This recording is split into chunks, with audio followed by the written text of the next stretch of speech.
Hello everyone and welcome back to my channel, Tomcat Stitchery. I'm Whitney and I have a very a fun video. It's something a little different than I've ever done before and I'm very excited to share that with you today.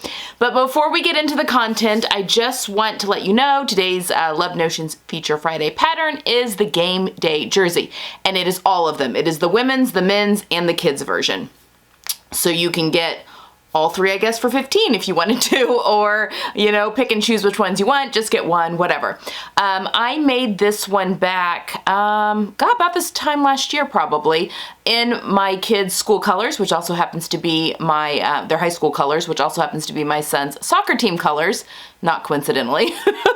But anyway, I made a blue and yellow one, and I had been wearing it a ton. In fact, I've even had comments from other moms that have been like, oh my gosh, where did you find a shirt that's not spirit wear that's in their colors? And I'm like, well, I made it, kind of type thing. But it's a fantastic pattern. And I've seen a lot of people with crickets and stuff make them look like jerseys, like put little things on them to make them really cool.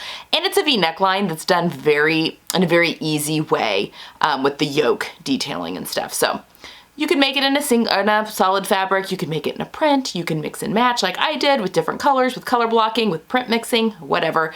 But yes, it's a great pattern and it is $5 today only. So, and again, you can use the Tomcat 10 to get an additional 10% off. I will leave that information down below in the description box.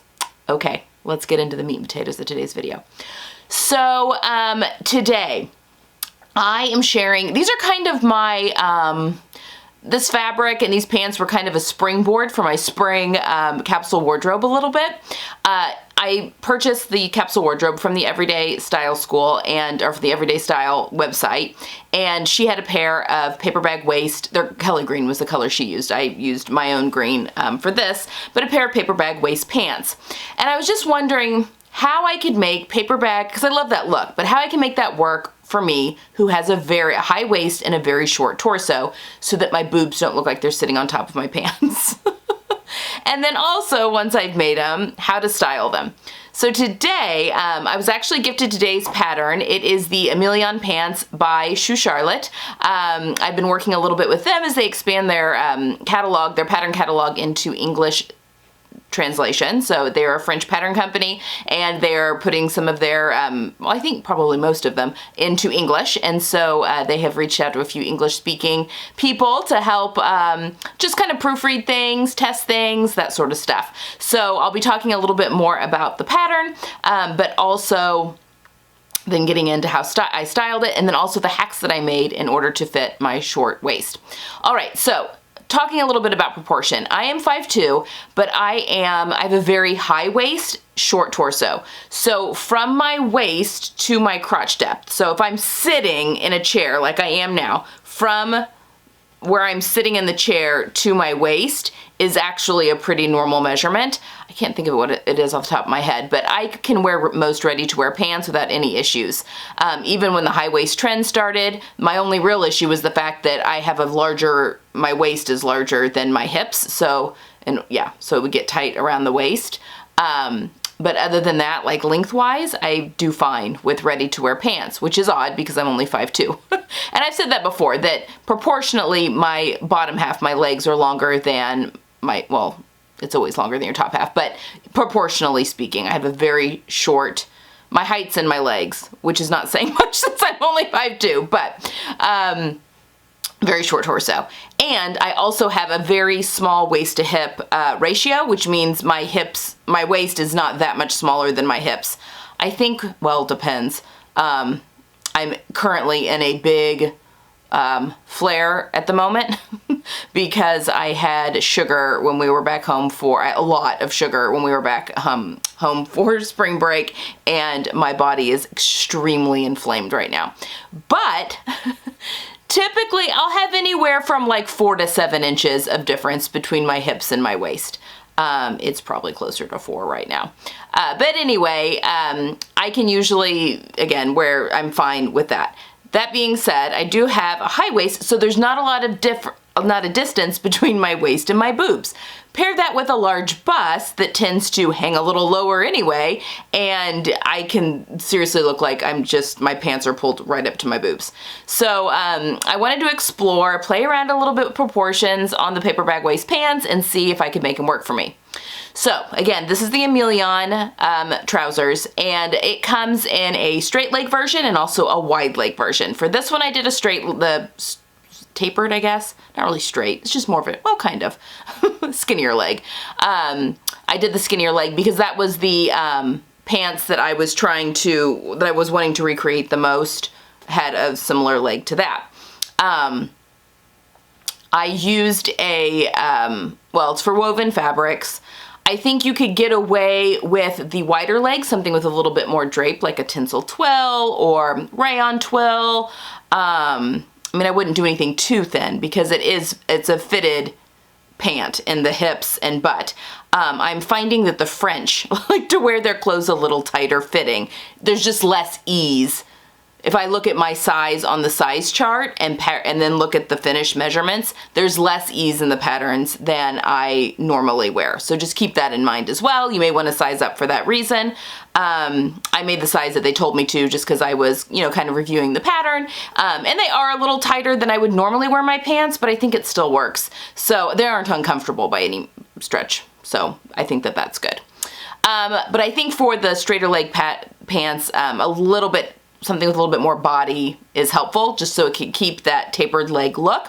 I went with the washed cotton canvas from Blackbird Fabrics when they were having their sale, and I bought some fabrics for my spring wardrobe in this beautiful spring green. Okay, so I made a couple of modifications to the pattern, and then I'm going to take you over to the cutting table and show you what I did to my pattern pieces to adjust for my short waist.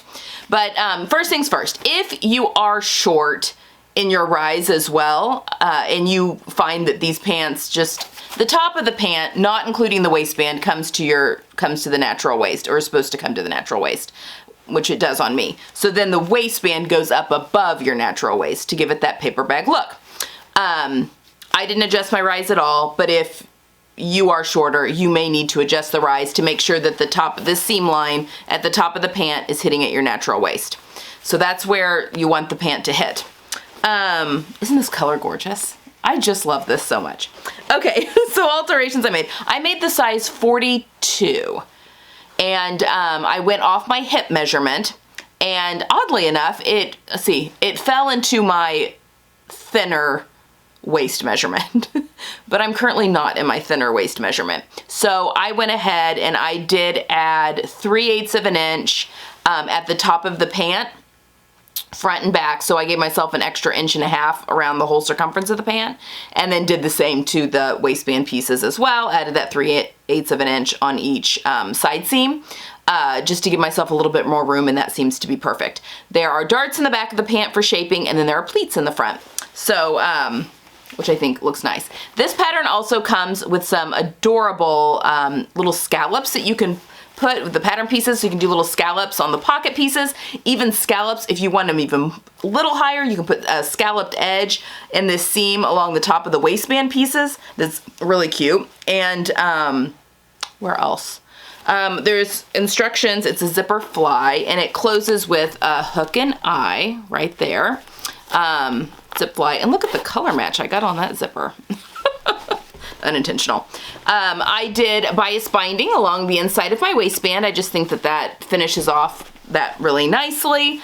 And there's instructions too for finishing off your fly shield with bias tape too, if you wanted to. I didn't. I just used my serger to finish that off. And I did go rogue on I just prefer the way I sew a fly, so I did go a little rogue on the fly instructions. But everything else I sewed per the pattern. I did add 3/8 of an inch. So you've got your crotch curve, and then the inseam piece. I extend that crotch curve out 3/8 of an inch on the front and the back, just to give me a little bit more room. I have right at the top of my thighs, I carry weight, and then it goes to nothing. It's just a weird little like fat patch right at the top of my thighs. But anyway, I need the room, so I do that frequently when I'm depending on my weight, and because my legs are also the first place I lose weight, but I do that, and that helps to give me the room that I need there at the top of my thigh. What else did I do? Oh, and I also did I scooped out the back crotch curve by 3/8 of an inch to accommodate my rear end, which I do often. And that is it. And that has given me a pretty perfect fit. I'm very happy with the fit of these. When I was playing around with the hem, I needed to take 2 inches off within a 1-inch hem. Oh, I shortened these by 1 inch before I cut them out. But then I put them on and decided I wanted to do more ankle pants. But instead of cutting off that 2 inches, I just did a cuff. So I pressed it under, I serged my raw edge, put it under 2 inches, top stitched around, and then folded it up a little over 1 inch. So you can see there's my top stitched, where I top stitched that 2 inch, and then I folded it up on itself so that there's still like, you know, 1/2, 3/4 of an inch inside the pant. And then I just stitched in the ditch on the side seams so that the cuff will stay in. I just think it's kind of a fun little detail. I also adjusted the tie. Again, this is a wash cotton canvas, so it's kind of a heavyweight fabric, but there's a belt that's meant to be, it's a very long belt that's meant to be tied like in a bow in the front, and I shortened it and then just sewed it to, I had one of these belt buckles left. This is from Tabitha Sewer, and I bought these, I think I just bought 2, and then when I was buying some buttons from her, it's been, oh gosh, a while ago, because the other one of these belt buckles that was like an acrylic one, I used on my green trench coat that I did the sew along for, the Vogue one. I didn't get that. Stupid watch. I don't know why it does that. I don't know. Anyway, because I don't really want a bow in the front because my waist is thicker. I was actually hesitant about using the belt, the fabric belt at all, but then I kind of liked the way that looked. So I think that this is a good way to give me that self fabric belt, but a little flatter with that belt buckle. So I'm very pleased with how that ended up. And then, of course, I narrowed the waistband pieces so that they weren't up in my boobs, and I'm gonna show you how I did that on the pattern pieces right now. Okay, let me show you how I did the pattern work to kind of make this a little bit more short torso friendly. Before I get going though, I do want to say one of the options is just to lower the rise. I would pick somewhere in the straight here, since they don't have a line before this crotch curve, but maybe below the pocket. So maybe like right underneath this area, and then you could shorten it however much you wanted by bringing that down, folding that down, because the top of the pant here does come to my natural waist. Now, I also have, even though I have a very short torso, I have a very high waist. So from my waist down, my rise is pretty normal sizing for someone much taller than myself, actually. So I can usually wear pants just fine. So it's up to you. I probably could have done that and then just left the top alone if I wanted to, but I think I'm pretty happy with how things turned out the way I did it. But that is an option. If you are very short in the rise, meaning your crotch depth, so from your crotch to your natural waist, if that is shorter than normal, you may want to do that first in addition to what I'm doing. So just kind of play around with it, definitely make a muslin. Also remember, this pattern comes with a left front and a right front, so they're different, so you want to make sure you do that on both sides and also on the back. So don't forget to do that. So that was the first note that I wanted to make. Okay, and then with these waistband pieces, there's a back waistband, and then there is the right and left waistband pieces. They're a little different. So what I did is the finished waistband piece on this is 2 inches, I believe. And that's just too tall for me in a normal time. I just like a 1.5 inch wide belt is as wide as I can go. So that is what I wanted for the for most parts of this waistband. So I just went through, and you can kind of tell, and I drew a line here. Just went a 1/2 inch down from the top. I wanted the bottom to stay the same because that's what fits into the top of the pants. But from the top, I just made a mark here, a 1/2 inch mark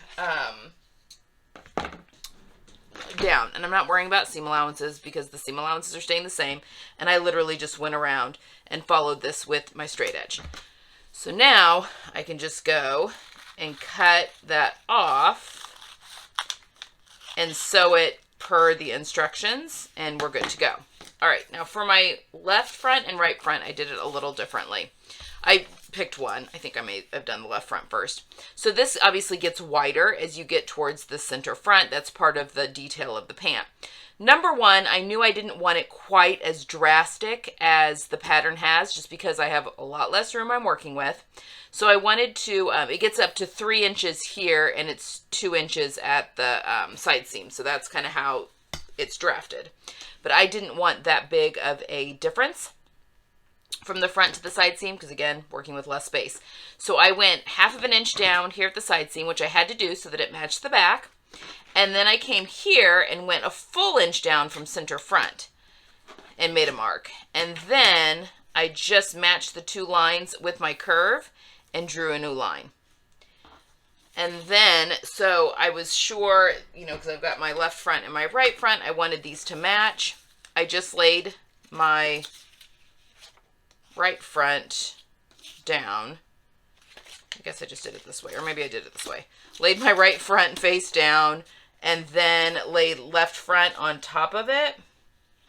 And I was matching, I wanted to match the top here. I'm not concerned at all with the bottom because that attaches to the bottom of the pant differently, but I wanted this top to match, and I just took my tracing wheel and traced the line I'd made so that it made a perforated line on the bottom, so on the right.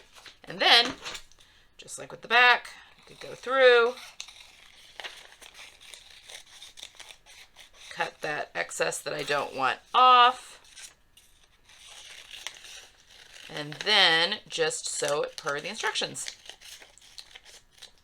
So that is kind of the way I guess for lack of better words, petiteed, made a petite adjustment kind of on these waistband pieces just to make it a little bit better. It's still a high-waisted, it still goes above my waistline, just by very little, so that I don't look like my boobs are sitting on top of my pants, because I have a very short waist. So there you have it, guys. That is how I adjusted the pattern to be paper bag waist-ish, but still fit my short torso. I hope this helps. Okay, so that's the pattern work I did in order to make these pants not go way up into my rib cage. I mean, they are high-waisted. They do go above my natural waist, but enough that I think I can get the look of paper bag without it being as dramatically paper bag as the pattern has them. Which, if you have a long torso, my daughter's only 5'2", but she has a long torso. I could make these pants up as is, put the scallop on top and everything, and they would look adorable on her because she's very long in the body. I just can't do that with myself, so.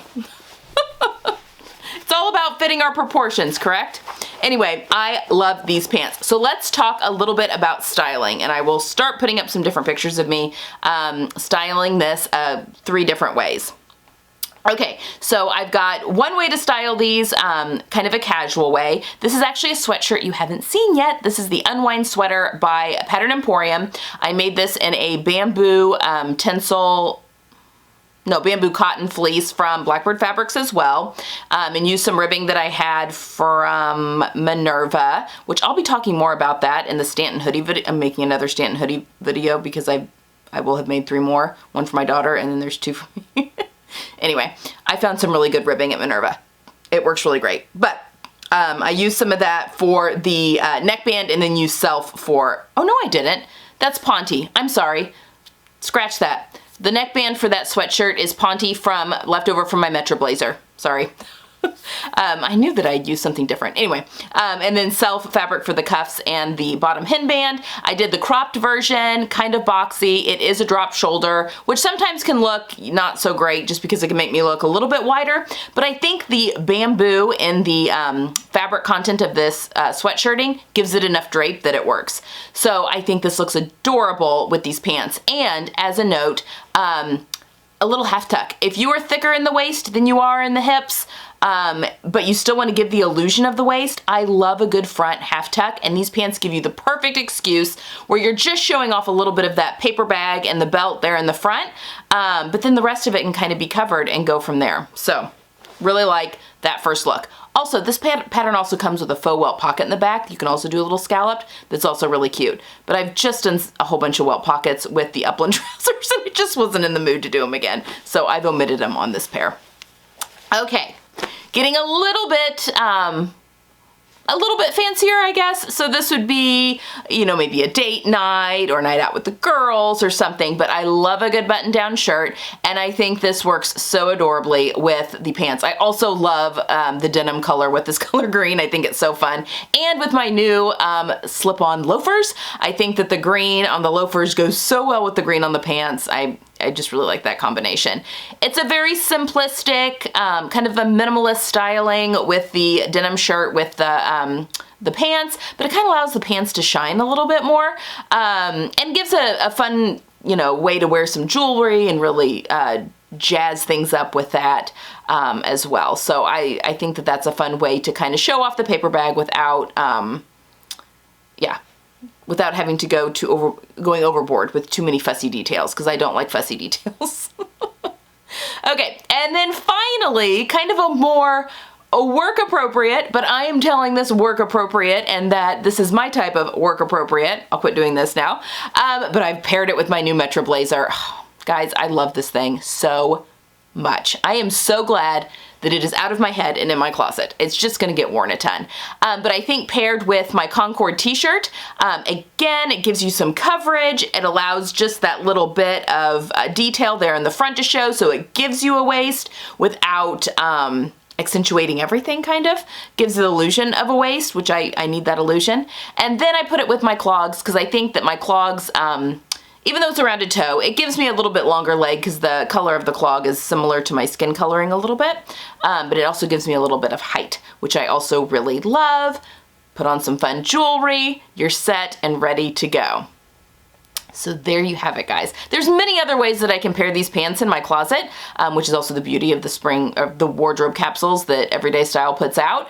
But these were just three that I thought kind of showed three different instances, like three different things that I would be doing in my life that would require a little bit different dress, if that makes sense. So I'm sorry, my watch is going off like crazy. I'm in the middle of a pattern test right now, and apparently everyone's sewing it up today, which is making me feel a little rushed because I haven't made mine up yet. Anyway, I hope that this video was informative, and a big thank you to Shoe Charlotte for gifting me this pattern to try out and to do a review on it. It's so great, and I think you could take the wide leg trousers and make them into shorts. In fact, I had made a pair of shorts, and then they just didn't fit, which is why I added the 3/8 of an inch all the way around, so I haven't finished them. I also used leftovers of a pretty thin fabric, and I think I needed something a little thicker. But yeah, just shortening the wide leg trousers would give you a great pair of shorts as well if you're going into warmer weather. So it's a really fun, really great pattern. I really enjoyed making it, and I can't wait to wear them. I'm so glad that they're finally in my wardrobe. All right, guys, that is all I have for today. Going forward, we've got another Upland sew along video. I think it's video 2 on Sunday. I'm not sure yet what Tuesday's video is going to be. Again, I have 2 pattern tests that are going right now for 2 different companies, and so those will be coming up here real soon, and they're both really good, and they're both very exciting. So yes, stay tuned for both of those. What else? I've also been busy sewing for my kids, and then I haven't started for my sister yet, but I've got everything, and I'm gonna see her on the 29th of April, so I'm gonna need to have everything done for her by then. So just gonna be busy sewing for the, doing the selfless sewing for the selfless sewing challenge this month. Yeah, so make sure you hit that subscribe button if you haven't already. All right, guys, I think that's all I have to tell you, I think. All right, I hope you guys get some sewing in this weekend. If you are, if you celebrate, happy Easter. We are coming on, oh, today you're watching this on Good Friday. Happy Good Friday. Sorry, I film these early, and then I kind of forget when there's like a special date. Happy Good Friday, everyone. And I hope you have a wonderful Easter weekend, and yeah, are able to be with family and celebrate in that way as well. All right, that's all I've got for today, guys. I will see you next time. Bye.